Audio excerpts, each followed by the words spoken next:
सो हमारी next exercise है 1.3 के लिए इंट्रो बता रहा हूँ मैं, इंट्रोडक्शन बता रहा हूँ उसका। तो सबसे पहले हम देखते हैं revising irrational numbers.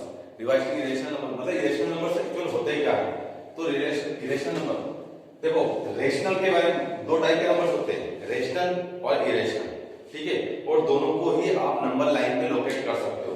Last year आपने पढ़ा था 9th क्लास के अंदर, तो 9th क्लास का रिकॉल करवाता हूँ। तो आपने नंबर लाइन के ऊपर जितने भी इरेशनल नंबर्स हैं, रेशनल, इरेशनल या रिपीटिंग डेसिमल एक्सप्रेशंस वाले नंबर्स हैं, आपने उनको लोकेट करना सीखा था उसको, ठीक है। मतलब कि इनको नंबर लाइन के ऊपर लोकेट तो कर सकते हैं, पर दोनों में अंतर होता है। रेशनल नंबर्स क्या कहते हैं? रेशनल नंबर्स जो p/q के फॉर्म में होते हैं, where q does not equal to 0 होता है। मतलब डिनोमिनेटर आपका 0 के फॉर्म में नहीं होना चाहिए, 0 नहीं होना चाहिए, डिनोमिनेटर आपका 0 नहीं होना चाहिए। अगर डिनोमिनेटर 0 होता है तो वो रेशनल नंबर नहीं होता है, ठीक है। और दूसरे होते हैं इरेशनल नंबर्स। इरेशनल नंबर्स क्या जाते हैं? इरेशनल नंबर्स जो कि आपने पढ़े थे, इरेशनल नंबर लास्ट ईयर आपने पढ़ा था, √2 इरेशनल है, √3 इरेशनल है, √5 इरेशनल है, √7 इरेशनल है, √11 इरेशनल है। अगर आप बात करते हो √6 की तो वो भी इरेशनल है। मतलब अगर आप √4 की बात करते हो या √9 की बात करते हो तो इसकी बात नहीं कर सकते, क्योंकि इधर से बाहर निकालोगे तो आप +-2 दोनों बाहर जाएंगे, इधर से भी +-3 बाहर जाएगा, क्योंकि 3 के फैक्टर बन जाएंगे ना यहाँ पे। √3 × 3 लिख दोगे, 3 में से एक 3 बाहर आ जाएगा, ठीक। तो ये आपके पास में नहीं है, इसको आप इरेशनल नंबर नहीं बोल सकते हो। पर बाकी इन सबको ये आपके पास में इरेशनल नंबर्स हो गए। और इन इरेशनल नंबर्स के जिनके डेसिमल एक्सप्रेशंस क्या मिलते हैं, मैंने बताया था, डेसिमल एक्सप्रेशन के बारे में बात करी थी कि जिनके डेसिमल एक्सप्रेशन, इसके डेसिमल एक्सप्रेशंस कैसे रहेंगे? या तो रिपीटिंग रहेंगे, या तो रिपीटिंग रहेंगे या टर्मिनेटिंग रहेंगे, या तो टर्मिनेटिंग रहेंगे या रिपीटिंग रहेंगे। पर इसके जो डेसिमल एक्सप्रेशंस होते हैं वो डेसिमल एक्सप्रेशंस कैसे होते हैं? ना तो टर्मिनेट होते हैं और ना ही रिपीट होते हैं, नॉन टर्मिनेटिंग या नॉन रिपीटिंग होते हैं। तो आपके जितने भी, जैसे पाई है, ये भी एक इरेशनल नंबर है। आप सोचते हो पाई की वैल्यू सर 22/7 होती है, नहीं, वो अप्रॉक्स वैल्यू है 22/7, बहुत क्लोज वैल्यू है। क्योंकि हमें बहुत सारे क्वेश्चंस वगैरह के अंदर पाई को यूज करना होता है, तो पाई की एक एज्यूम वैल्यू ले ली, अप्रॉक्स वैल्यू ले ली, कि आप उस अप्रॉक्स वैल्यू के थ्रू आप उसको सोल्व कर सकते हो। तो इसलिए पाई की वैल्यू 22/7 होती है, एग्जैक्ट 22/7 नहीं होती। 22/7 हमने एज्यूम करी हुई है कि इतनी अप्रॉक्स होती है उसकी, ठीक है। ऐसे पाई की वैल्यू जो 22/7 है, ये भी अप्रॉक्स है, 3.14 है, ये भी अप्रॉक्स है। ये अप्रॉक्स वैल्यू, एग्जैक्ट वैल्यू नहीं है। तो इसलिए पाई, √2, √3, √5, √7, √6, √11 ये सारे आपके पास में क्या हो गए? इरेशनल नंबर्स हो गए। ये हो गए आपके इरेशनल नंबर्स, जिनके डेसिमल एक्सप्रेशंस ना तो टर्मिनेट होते हैं ना ही रिपीट होते हैं, ना मतलब ना तो खत्म होते हैं ना रिपीट होते हैं। एक बार के बाद में एंड नहीं होगा इसका। अब आगे कौन सा नंबर मिलेगा कोई पक्का नहीं है, कुछ भी मिल सकता है, पर कंटिन्यूटी यही चल रही है आपकी कि मेरे पास कभी 1 0, कभी 2 0, कभी 4 0, फिर 3 0, फिर 2 0, फिर 2 0। तो अगली बार में कितना आएगा मेरे को क्या मालूम है, ठीक है। तो ये मेरे पास में रिपीट नहीं हो रहा है, पीछे डॉट लगा हुआ है, 3 डॉट लगे हुए दिखाई देंगे, मतलब कि आपको इनफाइनाइट तक जा रही है, ठीक है। ना तो रिपीट हो रहे ना टर्मिनेट हो रहे। ये डेसिमल एक्सप्रेशंस क्या शो करते हैं कि भैया ये इरेशनल नंबर का डेसिमल एक्सप्रेशन है, इसीलिए ये सारे इरेशनल नंबर्स हैं, ठीक है। अब ये हो गए आपके पास में इरेशनल नंबर्स। इरेशनल नंबर के डेसिमल एक्सप्रेशंस आपने देख लिए, इरेशनल नंबर्स आपने देख लिए। अब इन्हीं इरेशनल नंबर्स के बारे में बात करिए उसने इसके अंदर। तो वो क्या बात करी उसके अंदर, उसने बताया हुआ है कि जो आपके इरेशनल नंबर्स हैं इनको आपको प्रूव करना है, इनको आपको प्रूव करना है। तो इसी के अंदर एक चीज है वो मैं बताता हूं आपको कि देखो, थोड़ा सा एक बेसिक फंडा, बेसिक कांसेप्ट समझने की कोशिश करना, आ जाएगा आपको समझ में। अगर मैं बोलता हूं कि कोई एक मेरे पास में नंबर है, जैसे सपोज करो 9 है, ठीक है, तो इसको क्या मैं 3 का स्क्वायर लिख सकता हूं? ऑब्वियसली लिख सकता हूं। और अगर मेरा 9 3 से डिवाइड हो रहा है तो क्या मेरा 3 3 से 9 एग्जैक्टली डिवाइड हो रहा है, 9 divide by 3 divide by 3 exactly same as, मैं बोल सकता हूं क्या ऐसा कि 3 also divide by 3 divide by 3 exactly. क्यों? देखो अगर मेरा 3 9 को डिवाइड कर रहा है, 3 अगर मेरा 9 को डिवाइड कर रहा है तो ऑब्वियसली 9 क्या है मेरा, 3 into 3 तो है, तो मेरा 3 को डिवाइड करेगा ही करेगा। ठीक है, अगर मेरे पास में लिखा हुआ है 16, तो 16 अगर मेरा 2 से कंप्लीटली डिवाइड होता है तो मेरे इसको 4 का स्क्वायर भी लिख सकता हूं, तो 4 भी मेरा मतलब मेरे पास में 2 से 4 भी कंप्लीटली डिवाइड हो जाएगा ना। तो यही है कहने का मतलब कि अगर मैं मान लो मेरे पास में कोई नंबर दे रखा है, यही कंसेप्ट बता रहा था कि अगर आपके पास में कोई नंबर दे रखा है तो अगर किसी नंबर का स्क्वायर किसी एक नंबर से एग्जैक्टली डिवाइड होता है तो गारंटी वो नंबर्स को जब आप एक्सप्रेस करोगे as a product of primes तो जो नंबर्स मिलेंगे वो भी आपके कंप्लीटली डिवाइड होंगे। बात आई समझ में? अगर मेरे पास में 16 2 से डिवाइड हो रहा है एग्जैक्टली तो मेरा 4 भी डिवाइड होगा। 16 को क्या लिख सकते हो आप, 4 into 4, तो मतलब कि 4 भी मेरा कंप्लीटली डिवाइड होगा 2 से।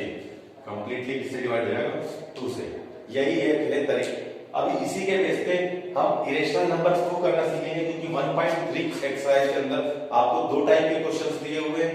ठीक है, एक चीज और एक दो कॉन्सेप्ट और बताता हूं पहले मैं इरेशनल नंबर्स के बारे में कि इरेशनल नंबर्स की खासियत क्या होती है। कुछ इसके पास में कुछ ऐसी प्रॉपर्टीज वगैरह होती है, ये अगर रेशनल नंबर्स के साथ में अगर आप इसका इंटू करते हो, डिवाइड करते हो, अगर आपके पास में एक इरेशनल नंबर है उसका आप किसी रेशनल नंबर के साथ इंटू करते हो या आप उसको डिवाइड करते हो या रेशनल नंबर को डिवाइड करते हो इरेशनल नंबर से, या आप रेशनल में इरेशनल नंबर को ऐड करते हो, या आप रेशनल में से इरेशनल नंबर को माइनस करते हो या इरेशनल में से रेशनल को माइनस करते हो, तो इन सारी कंडीशन में हमेशा आपको जो मिलेगा वो क्या मिलेगा, एक इरेशनल नंबर ही मिलेगा, एक इरेशनल नंबर ही मिलेगा।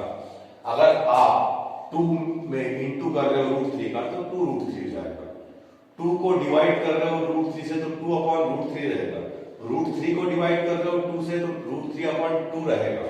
ठीक है, 2 में से √3 को माइनस कर रहे हो, आप इसको भी सोल्व नहीं कर पाओ, √3 में से 2 को माइनस कर रहे हो तो ये as it is exact value यही रहेगी आपकी।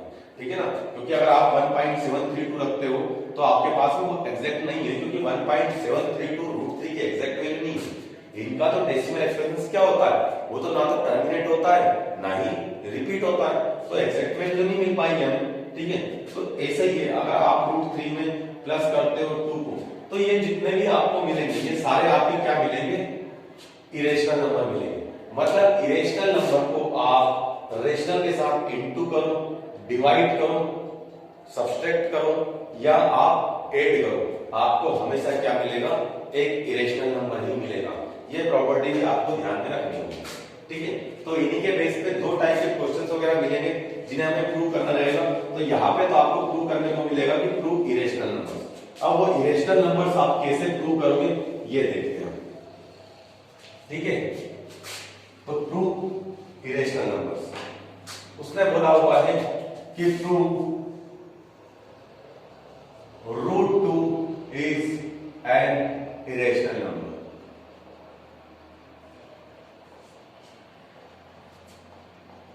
हमें प्रूव क्या करना है, प्रूव करना है कि √2 इरेशनल नंबर है। तो देखो मैंने क्या बताया थे, कितने टाइप के नंबर्स होते हैं। अगर रेशनल के अकॉर्डिंग, रेशनल इरेशनल के अकॉर्डिंग मैथ के अंदर नंबर्स देखो तो 2 ही टाइप के नंबर होते हैं, या तो रेशनल या इरेशनल। ऑड इवन के थ्रू देखो तो आपको या तो ऑड रहेंगे या इवन रहेंगे। ठीक है ना, तो उसी हिसाब से 2 टाइप के नंबर्स होते हैं, या तो रेशनल रहेंगे या इरेशनल। 0 आपका क्या है, 0 आपका रेशनल नंबर है। ठीक है, 0 आपका रेशनल नंबर है। तो √2 के बारे में बात करें कि हमें √2 प्रूव करना है कि prove √2 is N rational number. तो √2 को प्रूव करने के लिए आप क्या लिखोगे, let root two is a rational number.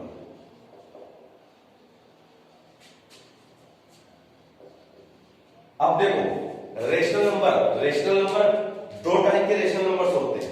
आपके पास में 2/3 लिखा हो सकता है, 4/6 लिखा हो सकता है और 8/12 लिखा हो सकता है या 20/30 लिखा हो सकता है, कुछ भी लिखा सकता है, या 100/150 लिखा हो सकता है, कुछ भी लिखा हो सकता है। पर एक्यूरेट जो एक एक्चुअल में रेशनल नंबर है, वो एक्चुअल में रेशनल नंबर है क्या? 2/3 एक्चुअल रेशनल नंबर है। मतलब एक्चुअल से मतलब मेरा क्या है? मेरा वो है एग्जैक्ट रेशनल नंबर से मतलब है कि जिसके पास में जो ऊपर डिनोमिनेटर और न्यूमरेटर दोनों रहे, न्यूमरेटर ऊपर होता है, डिनोमिनेटर नहीं चलता, न्यूमरेटर और जो डिनोमिनेटर है इन दोनों के पास में 1 के अलावा कोई दूसरा कॉमन फैक्टर नहीं होना चाहिए।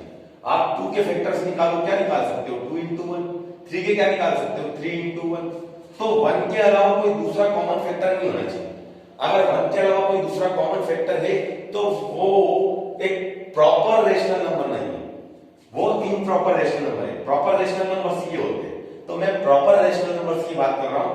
प्रॉपर रेशनल नंबर्स कहलाते हैं जिनके पास में 1 के अलावा कोई दूसरा कॉमन फैक्टर नहीं होता। तो यहां पे मेरे पास में क्या है? 4/6। आप देखो कि 4 को क्या लिख सकता हूं? 2 into 2 और 6 को क्या लिख सकता हूं? 2 into 3। तो यहां पे मेरे पास में 1 के अलावा 2 भी एक कॉमन फैक्टर हो गया। एक्चुअल में ये है क्या? 2/3 तो है। ये जितने भी सब लिखे हुए हैं ये सब मेरे पास में 2/3, ये जितने भी लिखे हुए इसको लिख सकता हूं 2 into 4/3 into 4। चेक करो, इसमें 4 कॉमन है आपके पास में। इसको क्या लिख सकता हूं मैं? 2 into 10/3 into 10। तो यहां पे 10 कॉमन है। इसको क्या लिख सकता हूं मैं? 2 into 50/3 into 50। तो यहां पे 50 कॉमन। मतलब मैंने ये बताया हुआ है कि प्रॉपर रेशनल नंबर्स क्या होते हैं? प्रॉपर रेशनल नंबर्स वो होते हैं जिनके पास में 1 के अलावा कोई दूसरा कॉमन फैक्टर नहीं होता। अभी यहां पे 1 के अलावा दूसरे कॉमन फैक्टर्स हैं मेरे पास में, तो 10 है, यहां पे मेरे पास दोनों के पास में 2 है, 4 है, 50 है। तो ये मेरे पास में कॉमन मिल रहा है, इसलिए इनको बोला जाएगा इम्प्रॉपर रेशनल नंबर्स। तो ये तो रेशनल नंबर है, ये भी रेशनल नंबर, बस ये प्रॉपर है, ये इम्प्रॉपर है। तो उसी के अकॉर्डिंग हमें ये तो पता है कि जो मेरे पास में रेशनल नंबर होता है वो किस फॉर्म में होता है? P/Q के फॉर्म में। तो अगर मैं √2 को ये मान लेता हूं कि रेशनल नंबर है, तो √2 मेरा किस फॉर्म में होगा? √2 इज इक्वल टू मैं लिख सकता हूं, √2 इज इक्वल टू लिख सकता हूं मैं P/Q, where Q does not equal to 0। ठीक है, P/Q के फॉर्म में लिख सकता हूं। अगर मेरे पास में √2 रेशनल नंबर है तो P/Q के फॉर्म में होगा, उसके पास में न्यूमरेटर भी होगा, डिनोमिनेटर भी होगा। ठीक है, तो ये मेरे पास में क्या हो गया? √2 को मैंने मान लिया कि P/Q के फॉर्म में। अब ये तो मेरे पास में वो हो गया कि ये कुछ भी हो सकता है, मेरे पास में 4/6 भी हो सकता है। एक्चुअल में मेरे पास में सपोज करो कि 2/3 कोई रेशनल नंबर है, पर ये भी तो 2/3 है, कट करोगे तो ये भी तो 2/3 है। मतलब कि उसके पास में कुछ कॉमन मल्टीपल है, कुछ कॉमन मल्टीपल है। अगर मैं उसको हटा देता हूं, इधर से 2 और मतलब इधर से 2 और 2 को हटा दिया तो मेरे पास में 2/3 मिलेगा। 4 को हटा दूंगा तो मेरे पास में 2/3 मिलेगा। 10 को हटा दूंगा 2/3 मिलेगा। मतलब जो कॉमन नंबर है उसको हटा देता हूं मैं, तो मैं क्या बोल सकता हूं? तो मैं इसलिए ऐसा लिख सकता हूं कि √2 is equal to A/B, where A and B are coprime. Coprime मतलब जब दो प्राइम नंबर्स की, दो से ज्यादा प्राइम नंबर्स की एक साथ बात की जाती तो उनको बोला जाता है प्राइम, को-प्राइम। ठीक है, तो मेरे पास में A और B प्राइम नंबर हो गए। चेक करो, देखो 2 और 3 प्राइम नंबर है, 2 और 3 प्राइम नंबर है, 2 और 3 प्राइम नंबर है। मतलब मैं अगर कॉमन कोई जो नंबर है उसके पास से हटा देता हूं, कॉमन हटा देता हूं, तो मेरे पास में एक प्रॉपर रेशनल नंबर मिल जाएगा। तो ये मैंने मान लिया कि √2 इज इक्वल टू A/B है, और A और B मेरे पास में क्या है? को-प्राइम नंबर है। मतलब कि अब इसका मतलब क्या हुआ? बहुत इंपॉर्टेंट लाइन है। विदाउट इसके आप प्रूव नहीं कर सकते हो, इस चीज को समझना जरूरी है।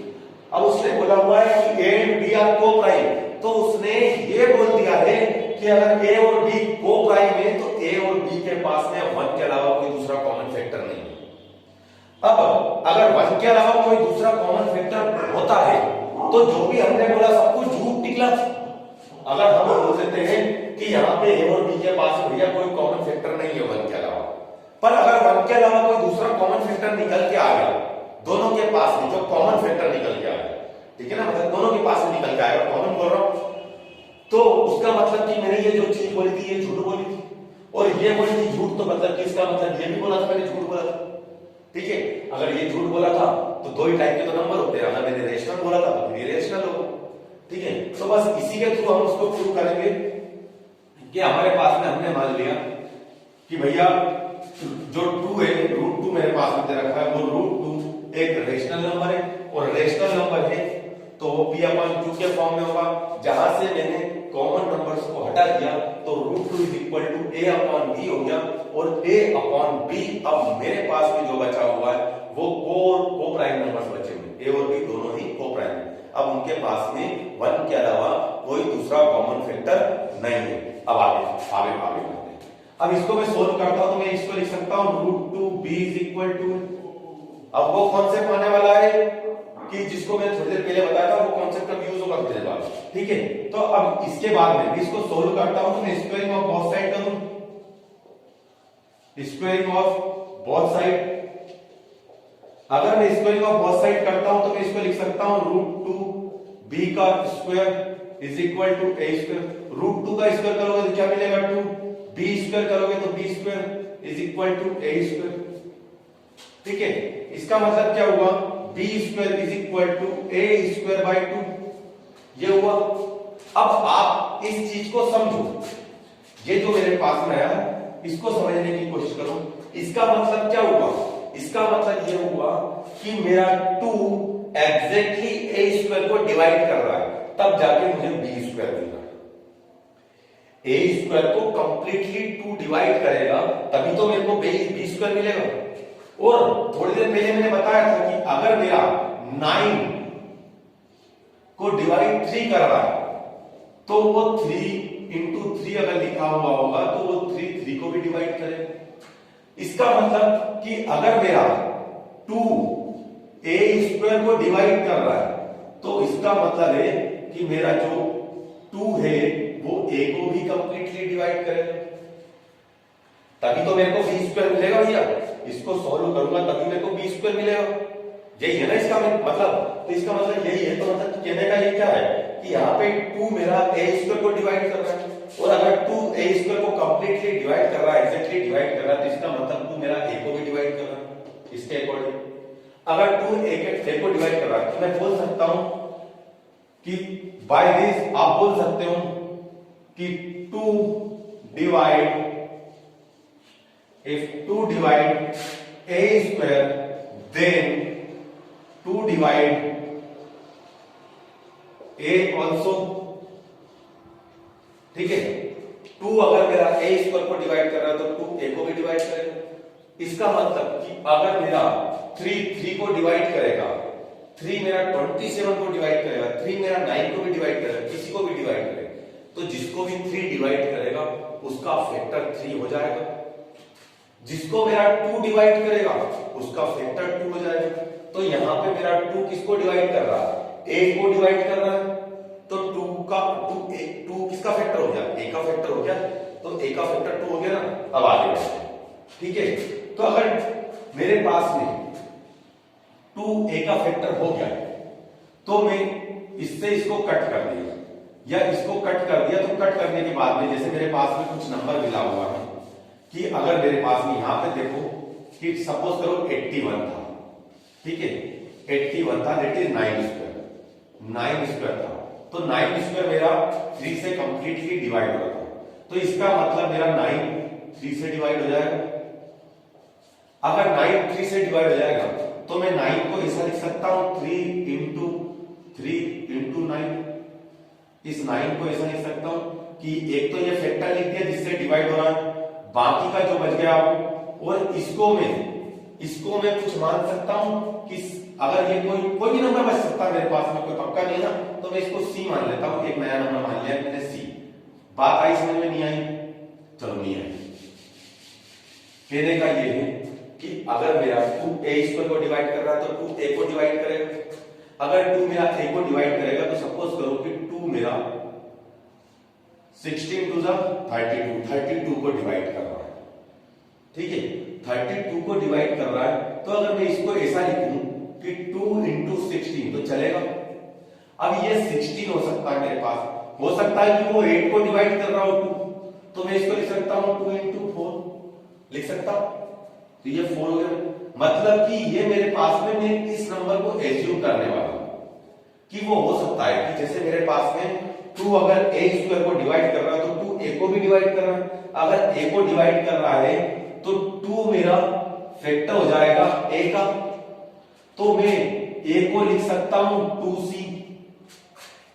अगर मेरे पास में ये a तो a को मैं ऐसा लिख सकता हूं 2c, जहां पे c की वैल्यू 16 होगी अगर ये 32 है तो, या अगर ये 8 है तो मेरे पास में c की वैल्यू 4 होगी, ऐसा लिख सकता हूं ना। मतलब मैंने उसमें से 2 अगर उसका फैक्टर था तो मैंने 2 बाहर निकाल लिया। a का फैक्टर 2 था तो मैंने उस 2 को बाहर निकाल लिया, तो बचा उसके पास में जो नंबर उसको मैंने मान लिया c। तो मैं a = 2c ले सकता हूं। अब आई बात सुनो, ठीक है। तो अब a = मैंने 2c ले लिया, ठीक है। तो if, ठीक है ना, a = 2c, let a = 2c, let a = 2c, then put the value of a in equation 1, put the value of a in equation 1। Equation 1 के अंदर आपने वैल्यू को पुट कर दिया, ठीक है। तो इक्वेशन 1 के अंदर वैल्यू को पुट कर दिया, किसको? a की वैल्यू को। तो a को रिप्लेस कर देगा कौन? 2c। तो मैंने लिखा b² = 2c का स्क्वायर अपॉन 2। चेक करो, b² एज इट इज लिखा, इक्वल एज इट इज लिखा, अपॉन वाले मैंने लाइन ऐसी लिखी, 2 एज इट इज लिखा, स्क्वायर एज इट इज लिखा, बस a की जगह पे मैंने क्या लिख दिया? 2c। तो ये 2c लिख दिया, 2c का स्क्वायर हो गया। इसको मैं अगर सॉल्व करता हूं, अब यहां से मैं इसको रख कर रहा हूं, ठीक है। तो मैं अब आगे का इधर बताऊंगा कि b² = 2c² मेरे पास में मिला। इसको अगर मैं सॉल्व करता हूं तो मेरे को मिलता है b² = 4c² अपॉन 2। देखो ना, बाकी सब चीज तो सेम लिखी, 2 का स्क्वायर 4 हो जाएगा, c² हो जाएगा, मैंने वो लिख दिया। अब 2 से इसको कट कर दिया तो मेरे को क्या मिला? b² = 2c²। तो वही वापस कंडीशन बन गई कि मैं इसको ऐसा लिख सकता हूं c², मतलब ये मेरे पास में b² के नीचे पे 2 आ जाएगा = c² मिलेगा। तो अब इसके थ्रू ये मेरे पास में एक और चीज बन गई। इसके थ्रू मैं क्या बोल सकता हूं? इसके थ्रू मैं ये बोल सकता हूं कि अगर 2 मेरा b² को डिवाइड करेगा तो 2 मेरा b को भी डिवाइड करेगा, जैसा 2 मेरा a² को डिवाइड कर रहा था तो 2 a को डिवाइड कर रहा था। तो ऐसे b² को डिवाइड करेगा तभी तो मेरे को c² मिल रहा है। अगर b² को डिवाइड कर रहा है तो इसके पास में b × b है, मतलब कहीं ना कहीं 2 b को डिवाइड करेगा। तो मैं बोल सकता हूं कि if 2 divide b², then 2 divide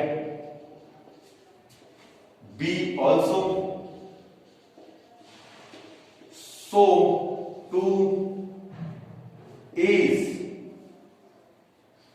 so आप बोल सकते हो ये इसको इक्वेशन 2 दे देता हूं, तो so by इक्वेशन 1 and 2, ठीक है ना, जो चीज मैंने बोली हुई है, ये बोला था मैंने 2 किसका फैक्टर है? a का, 2 किसका फैक्टर है? b का। तो so by equation 1 and 2 we can say 2 is a common factor, 2 is a common factor of a and b। अगर 2a और b का कॉमन फैक्टर हो गया तो इसका मतलब क्या निकला? हमने a और b को क्या माना था? को प्राइम। उनके पास में 1 के अलावा कोई दूसरा कॉमन फैक्टर नहीं होगा, पर यहां पे जो एक फैक्टर निकल के आ गया ना भैया 2, एक कॉमन फैक्टर निकल के आ गया 2। मैंने क्या बताया था कि 2 के ए और बी के पास में दोनों को प्राइम में 1 के अलावा कोई दूसरा कॉमन फैक्टर नहीं है, पर यहाँ पे 2 मेरा एज ए कॉमन फैक्टर निकल के आ गया, तो मैं बोल सकता हूं इसके बाद में 2 is a common factor of A and B, so our assumption is wrong. Our assumption is wrong. और हमने क्या एज्यूम किया था? हमने एज्यूम किया था let root 2 is a rational number, ये हमने एज्यूम किया था, तो हमारा जो चीज निकली वो क्या निकली? रॉन्ग निकली। Therefore root 2 is an irrational number. भैया निकला तो था अपन ने क्या माना था? हमने तो यही माना था ना कि रूट 2 रेशनल नंबर है, पर फाइनली देखा तो रूट 2 के पास में तो 2 एज ए कॉमन फैक्टर आ गया, ए और बी के पास में हमने ए और बी के इक्वल माना था, मैंने उसको ए और बी के इक्वल में, और ए और बी के पास में को प्राइम नंबर थे, तो 1 के अलावा कोई कॉमन फैक्टर नहीं था। पर यहां तो निकल के आ गया ना कॉमन फैक्टर मेरे पास में 2, तो जो भी हमने बोला सब कुछ झूठ बोला, हमारा जो एज्यूम्पशन था वो रॉन्ग था। तो हमारा जो एज्यूम था, हमने क्या एज्यूम किया था? रेशनल नंबर एज्यूम किया था, तो ये रॉन्ग था, इसलिए रूट 2 मेरे पास भी रेशनल नंबर हो गया। क्या हुआ करने का तरीका? करने का तरीका ये हुआ कि मेरे पास में क्या था, मैंने माना था भैया मेरे को प्रूव करना था रूट 2 एक इरेशनल नंबर है। रूट 2 इरेशनल नंबर है, तो मैंने मान लिया कि भैया रूट 2 रेशनल नंबर है। अब रूट 2 रेशनल नंबर है तो p अपॉन q के फॉर्म में होगा, where q does not equal to 0। तो मैंने मान लिया कि भैया p अपॉन q एक इम्प्रॉपर रेशनल नंबर है, मैंने उसको प्रॉपर रेशनल नंबर बना लिया, तो वो लिख दिया मैंने a upon b, where a and b are coprime. और जब ऐसे मैंने a और b को को प्राइम लिखा, उसका मतलब ये निकला कि ये मेरे पास में प्रॉपर रेशनल नंबर है और इसके पास में 1 के अलावा दूसरा कोई कॉमन फैक्टर नहीं है। फिर मैंने क्या किया, मैं b को इधर लेके आ गया, root 2b is equal to a हुआ, स्क्वायरिंग ऑफ बोथ साइड किया, रूट 2b का whole square is equal to a square हुआ, इसको सोल्व किया तो 2b square is equal to a square मिला। तो जो हमने पहले कॉन्सेप्ट पढ़ा था उसमें हमने यही पढ़ा था कि अगर 2 मेरा a स्क्वायर के नीचे लिखा हुआ है तो 2, और उसके सामने अगर कोई मेरे को एक नंबर लिखा हुआ है, तो अगर वो नंबर मेरे को मिलता है तो 2 मतलब कि उसको एग्जैक्टली डिवाइड करता है, तो 2 मेरा यहाँ पे a स्क्वायर को एग्जैक्टली डिवाइड कर रहा है, तो इसका मतलब कि 2 मेरा a को भी एग्जैक्टली डिवाइड कर रहा है। अगर 2 a को एग्जैक्टली डिवाइड कर रहा है तो 2 divide a square then 2 divide also, so 2 is a factor of a।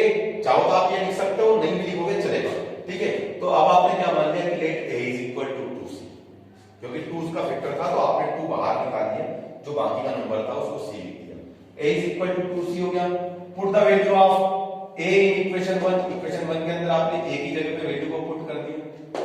Put करने के बाद में आपने देखा कि उसका स्क्वायर करना था, तो आपने स्क्वायर करके ओपन कर दिया, नीचे 2 था कट करा तो b square is equal to 2c square हो गया। फिर वापस वही कंडीशन बन गई कि b square by 2 is equal to c square, तो इसका मतलब ये हुआ कि 2 मेरा b स्क्वायर को डिवाइड कर रहा है, इसलिए 2 मेरा b को भी डिवाइड करेगा।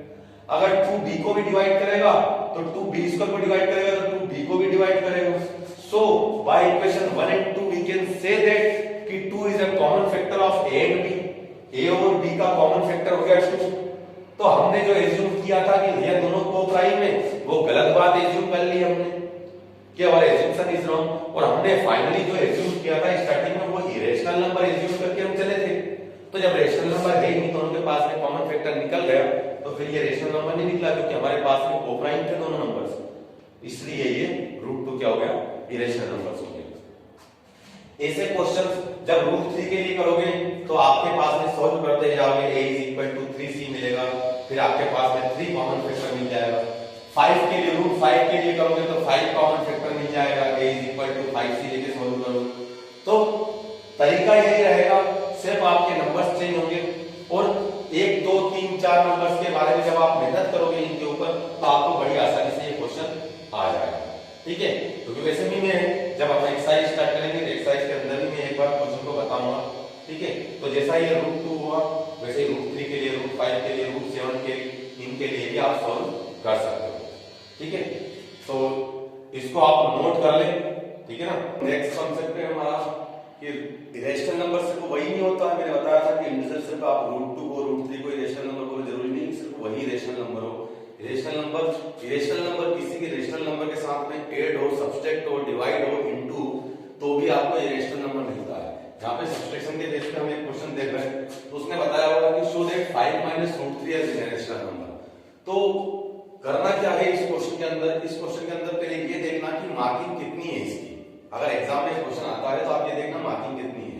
अगर 3 मार्क को मोर देन 3 मार्क का क्वेश्चन होगा तब आपको इंडिविजुअली √3 के लिए अलग से सोल्व करना होगा कि √3 को आपको इरेशनल नंबर प्रूव करना होगा, फिर उसके बाद में 5 - √3 को आपको प्रूव करना होगा, ठीक है। पर अगर सिर्फ 2 मार्क में आता है तब आपको 5 - √3, 2 मार्क 1 मार्क में आता है तो 5 - √3 इज ए रेशनल नंबर, सिर्फ इसको प्रूव करना होगा। तो थोड़ी देर पहले मैंने मतलब इंडिविजुअली एक एक का तो बता दिया है, ठीक है ना, कि √2 या √3 √5 कोई रेशनल नंबर कैसे प्रूव करना है वो तो आप देख चुके हो। अब बात करते हैं 5 - √3 कि 5 - √3 कैसे एक रेशनल नंबर है, ठीक है। करेंगे हम वही कि let 5 - √3 is a rational number. Rational number suppose करो कि हमें पहले हम कर चुके हैं, √3 को हम सोल्व कर दिया, मैं 3 मार्क 4 मार्क के हिसाब से बता रहा हूं। तो सपोज करो कि मैंने जैसे √2 के लिए सोल्व किया था, तो आप थोड़ी देर के लिए ये एज्यूम करो कि मैंने √3 के लिए वो सोल्व कर दिया है और मेरे को इतना क्लियर हो चुका है कि √3 रेशनल नंबर है, मैंने वो प्रूव कर दिया है। अब उसके आगे की बात कर रहा हूं, तो let 5 - √3 is a rational number. तो आप क्या लिख सकते हो, so 5 - √3 is equal to a/b, where a and b are coprime, ठीक है, a और b को-प्राइम है। इसको सोल्व किया तो याद रखना जब इन क्वेश्चंस को सोल्व करोगे तो जो आप रूट वाली टर्म देखोगे इसके अंदर कोई भी एक रूट वाली टर्म होगी, 5 + √3 होगा, 5 - √3 होगा, 5/√3 होगा या √3/5 होगा या 5 * √3 होगा, तब आप देखना कि उसके अंदर इरेशनल नंबर कौन सा है आपको दिखाई दे देगा। यहाँ पे जैसे रूट के अंदर कौन सा है 3 है, तो √3 मेरे पास में इरेशनल नंबर है, बस इसकी वैल्यू को पॉजिटिव बना के इक्वल के एक साइड में रखना है, बाकी सारी टर्म्स को दूसरी साइड लेके जाना है।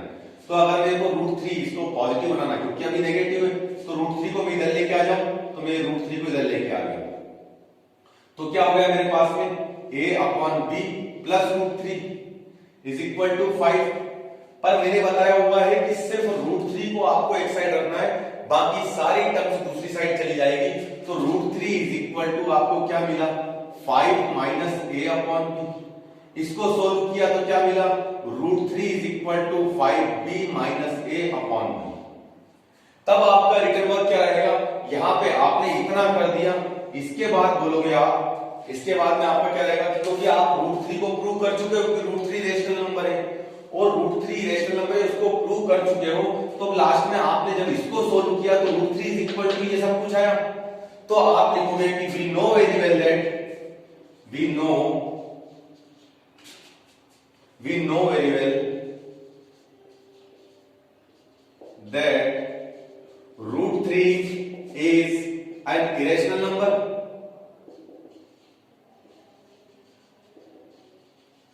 Irrational number. So 5b minus a upon b is also an irrational number.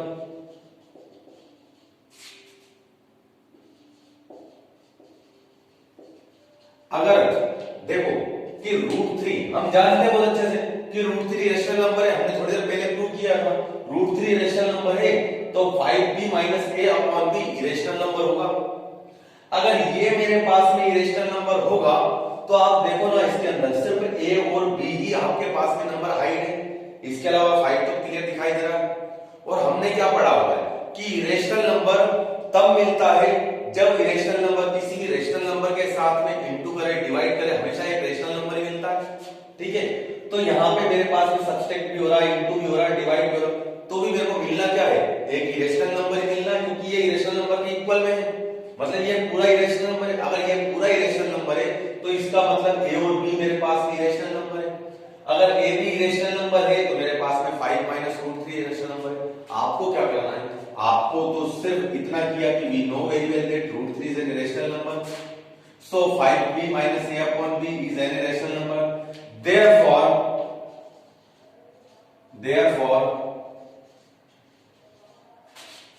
5 minus root 3 is an irrational number.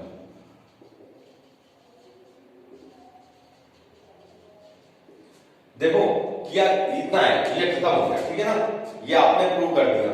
ये 1 मार्क या 2 मार्क के लिए आएगा तब आपको इतना करना है। जब आपके लिए यही क्वेश्चन 3 मार्क 4 मार्क 5 मार्क के अंदर आएगा तब आपको क्या करना है, रूट 3 को सेपरेटली सोल्व करना है और इरेशनल नंबर शो करना है। जैसा कि मैंने थोड़ी देर पहले बताया था रूट 2 के लिए, तो ऐसे ही रूट 3 को आपको इरेशनल नंबर बताना है। रूट 3 को इरेशनल नंबर बता दिया, उसके बाद में 5 माइनस रूट 3 के लिए आपको इतना सोल्व करना है। इतना सोल्व करने के बाद में आपको ये आएगी, ठीक है।